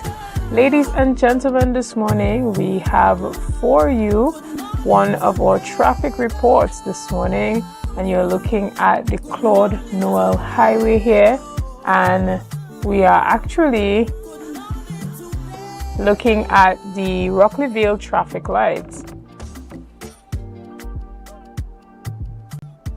And as you can see this morning, there's quite a smooth flow of traffic. Sorry about that, ladies and gentlemen. That's actually the Wilson Road traffic lights. Getting mixed up with my traffic lights this morning. And we're seeing again a smooth flow of traffic here. And we want to let you know that if you are heading to work this morning, that you can definitely get there quite early, as opposed to the usual traffic buildup that you see here. So we always want to give you a little heads up of what's happening. If you're on your way to work, you can see that there's a smooth flow of traffic. Ladies and gentlemen, this morning we're talking about something that a lot of persons like to indulge in every now and then, and something that some persons are still a bit apprehensive about indulging in. We're talking about sushi. This morning, to have that conversation with me, I have the privilege of chatting with Sania Munsami, who is the business owner, Shania actually, Munsami, who is the owner of Oh Yum Yum. Good morning and welcome. Good morning. Thank you for being with us this morning. Tell us a bit about your business. So the name of my business is Oh Yum Yum. I sell sushi. Now, a lot of people still have this misconception that sushi is only raw. However, in my business, I only sell cooked sushi. I was trained by an international sushi chef where I learned how to prepare raw sushi and cook sushi, but bringing it into like a more Trini culture, Trini flavor. I do quite a bit of a twist on it where I only sell cooked sushi with flavor, seasonings, a lot of sauces. I offer, well, in this video here, you all can see I do events as well. Everything served is cooked. So some of the sushi that I do is shrimp, tuna, salmon, calamari, chicken. Everything is fully cooked. Right. So you usually cater to weddings and different events. Tell us a bit about the type of events that you do. If persons are interested, how can they get in contact with you? Well, the name of the business is Oh Yum Yum. So I have my Instagram handles, TikTok, WhatsApp as well. I do weddings, I do events like for carnival, different fets, all-inclusive events. But the base of my business is an online business. So I don't have a storefront or a physical location. So I work by pre-orders only. And I am based in Trinidad. However, I do visit Tobago average once per month to bring across because I do have customers across here. Understood. And tell us a bit about the demand that you've been noticing in Tobago and why it's important for persons to try out the different types of sushi. Like I said, even in 2026, you would think that sushi is becoming more and more popular, but there are still a lot of people that are very much unaware that it could be cooked. Like sometimes when it is I'm out in public and just having random conversations with people and I tell them I do sushi, their first response is, oh my god, raw fish. But then I educate them and tell them, no, it's cooked and whatnot. So I do assorted boxes because usually like a typical sushi roll is like 1 with 10 pieces in it. Right. 8 to 10 pieces, that is. But like I said, I do cater for like a lot of persons who never had it before. So I do specials on a weekly basis across in Trinidad, and I also bring it across here where I do assorted boxes where you get like a variety of like 5 to 8 different types with, instead of 10 pieces in one particular type, you get like 3 pieces to try different flavors and whatnot. Okay, so now that you're here in Tobago, how can persons get sushi from you? How can they access it? Well, like I said, it's by pre-orders only. So I do advertise on my social media pages for the dates that I will be coming across in Tobago, and people message and they order. Okay, so now that you're here, can persons order and get sushi right now? No, not right now. I came across Monday, so I would have had deliveries on Monday. So I do a delivery service in Tobago. Understood. So the next time that I would be visiting would be closer down to month end. So if anybody is interested, like I said, they could just stay updated to the social media pages and whatnot and place orders. Right, and so remind us how we can get into contact with you. Oh Yum Yum on Instagram, Facebook, TikTok, and my WhatsApp number is also 274-5342. Understood. Well, we want to thank you so much for being here. Tell us a bit about why it's important for persons to try new foods and get into the type of sushi that you're selling. I mean, having new cuisine and new culture, but like I said, not too much of the traditional Japanese culture, but it is something that a lot of people fall in love with. I have so many customers who had sushi from me for the first time, and they purchase on like every month, every 2 weeks, and it's something that is not, I would always say, is not for everyone's palate. It's not like a piece of like chocolate cake or like coconut ice cream, but it is something that I would probably say out of 10 persons, every 8 persons would enjoy it and fall in love with it. Excellent. I wish you had brought some samples for us this morning for us to try. But ladies and gentlemen, you heard it here. If you want to try them out, check them out on all the social media handles at Oh Yum Yum. We're going to take a quick break right here and we'll be back after this. See you soon.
And I have never, ever tried anything from the dirt oven. Let's go to the backyard dirt oven on a Thursday. Here now, talk about authentic. On entry, I felt at home. I felt like I was going to visit my loving grandmother on a weekend. The kind of weekend where she showers you with love, stories, and food. This place is a home away from home. And just like I would do at home, I pop the question, what you had to eat day? And boom, coconut drops, boom, bread, boom, garlic bread, boom, hops, boom, coconut tart, boom, jam tart, and boom, something they call nuts. And just like that, Mistress Baker was ready to pop them in the oven.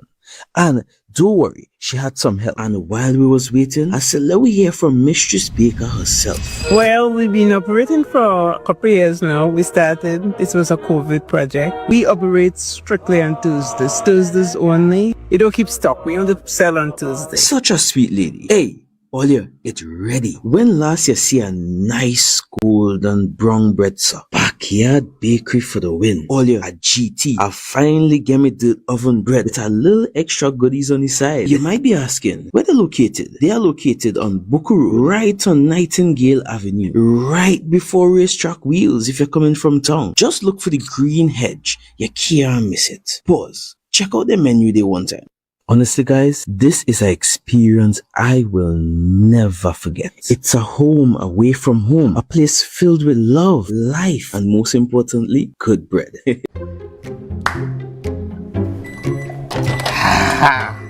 Nice.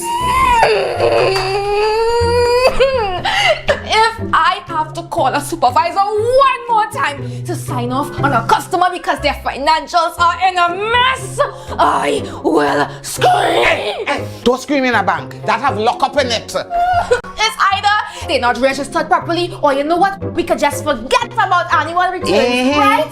Compliance is a bad word to most of them. All your compliance out of here. But let me eat. What is wrong with Trinbagonians? I mean, it has so much help they could get out there. Well, you know, Trinis, we don't like to spend we money. But you know what? Be comfortable with losing we money. That make it any financial What people should do is call Anderson in Trinidad and Tobago. Wait, what? Anderson in Trinidad and Tobago? Anderson in Trinidad and Tobago Tax and Accounting Services. Yeah, they offer helping from registering your business to filing your tax.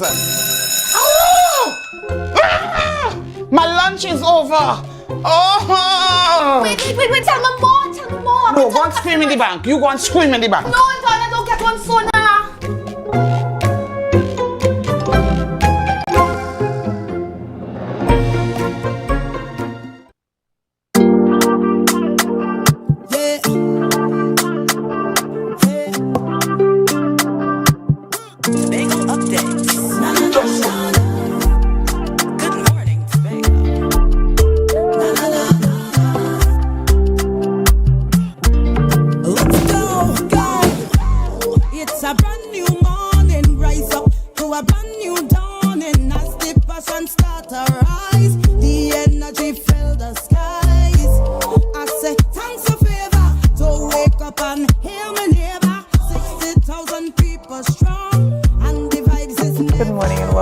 Good morning, Tobago, right here on Tobago Updates. Ladies and gentlemen, you're looking at that Orange Hill gas station right there at the traffic light.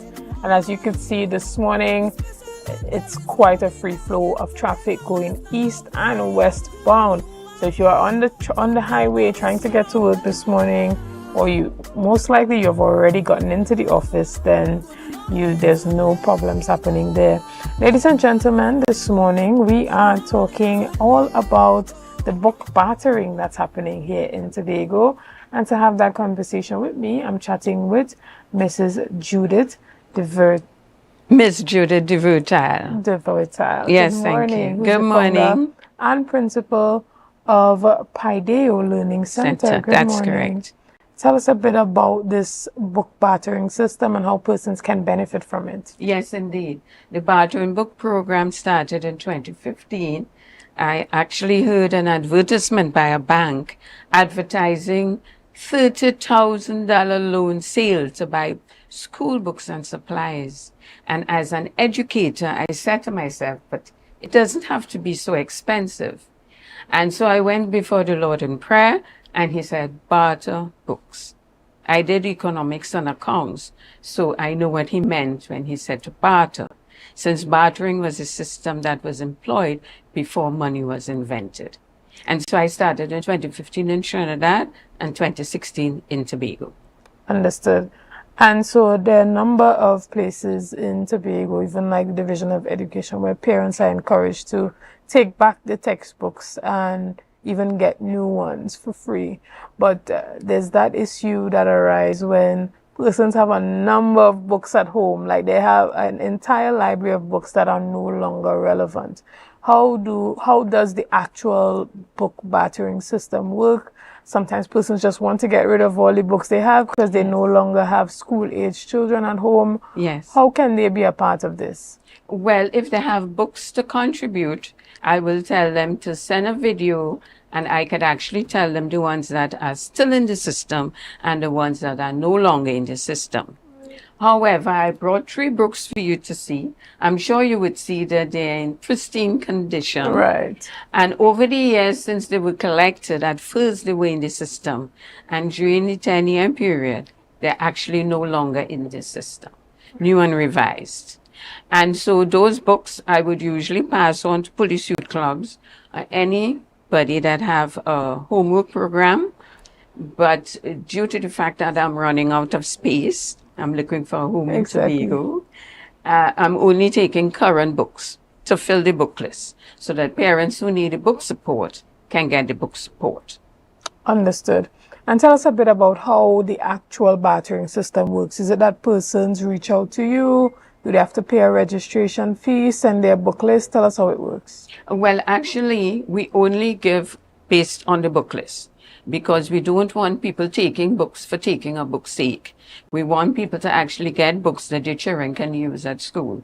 And so we even have a partnership with the TTPS, so police officers who are part of the association, and by extension, any officer in Trinidad and Tobago, whether you're in Defense Force or Fire Services or so, you WhatsApp me the book list with your name as a parent.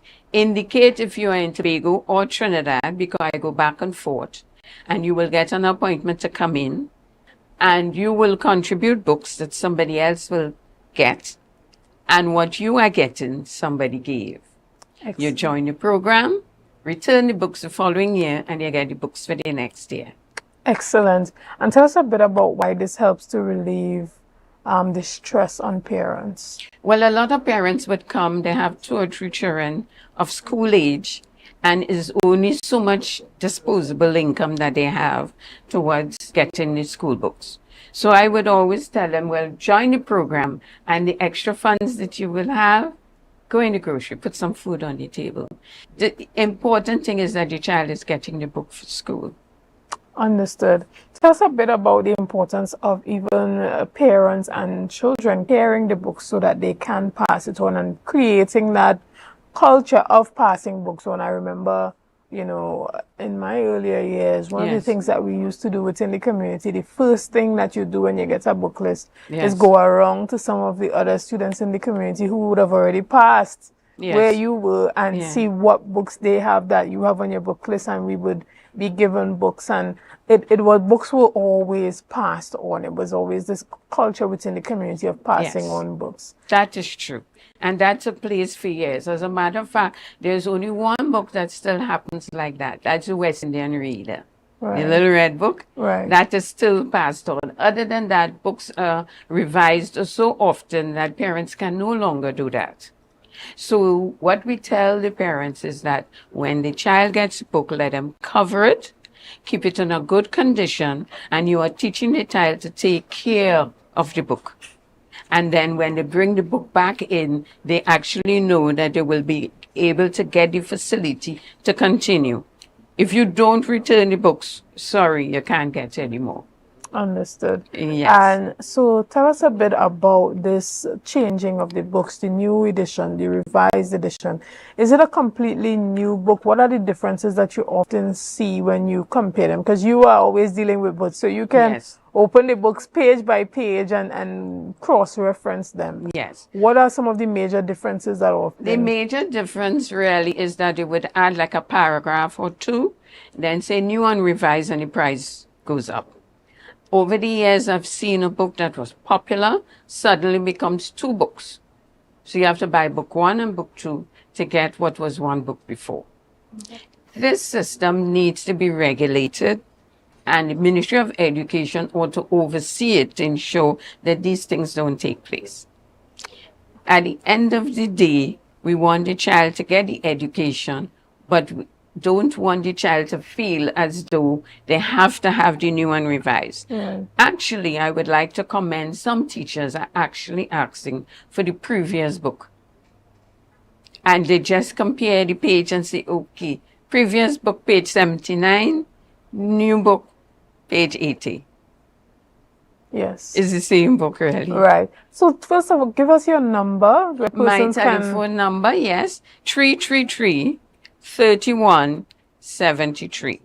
So this is your WhatsApp number? That's where my persons can my send phone their book number is list? the same number on WhatsApp. Excellent. So that's 333-3173. 73. You WhatsApp me the book list and I will respond. Let me know if you're in Tobago or Trinidad so that you can get an appointment for when I am on the island. Right. And there are a number of organizations currently that are doing book drives to assist parents in purchasing a number of the books on their book I would list. like to compliment them on that. I did advise 1 or 2 of them last year that when they are collecting books, make sure it's current books. Because when parents come with a book list and they go away with 1 book or 2 books, and you end up with boxes of books because they are not books that are in the system. Understood. Well-meaning, but you need to be able to be aware of the ones that are currently being used. Excellent. And even as it pertains to book storage, we know that it becomes a lot very fast. Yes. How do you store these books and all the extra books that you have? You said you often give it to the village councils or the police youth clubs. I do that. How can as well. persons reach out to you to get those books in their little libraries Yes, for their classes? they can and WhatsApp me, and when they come and walk with a box or two, I have enough books to give. Every year, I literally have to put the books in storage, bring it out, set up the program for 2 months, and then back in storage. Ideally, the books could remain out. Simple reason, for example, parents would call and say a month after the program is closed at the end of September, they got a transfer for the child. And the books that they got from the bookstore or even from me, they cannot use because it's a new set of books in this new school. Wow. If the program is open and I have a location, I'll be able to attend to them right away.